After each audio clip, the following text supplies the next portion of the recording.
Samantala, handang-handa na ang buong kapulisan ng Lalo Airport sa posibleng epekto ni Bagyong Marce sa kanilang lalawigan. Sa exclusive interview ng IFM News Team kay Officer in Charge Police Lieutenant Arnel Ligayu ng Cagayan North International Airport Police Post, bagamat nasa ilalim ng tropical wind signal ang kanilang bayan ay wala pa ring ibinababang direktiba ang nakatataas hinggil sa kanselasyon ng mga flights, kaya nananatiling normal ang operasyon sa naturang paliparan.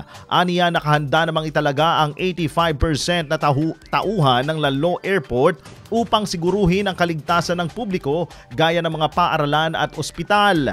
Dagdag pa niya, sa kasalukuyan ay nagpapakalat ng impormasyon, nagbibilin at nagpapaalala ang kanilang hanay sa publiko hinggil sa posibleng epekto ni Bagyong Marce sa pangunguna ni Police Colonel Renante Baltazar. Inabisuhan naman ni Police Lieutenant Ligayu ang publiko na maging handa sundin ang kautusan ng mga otoridad at manatiling nakatutok sa mga balita ukol sa bagyo.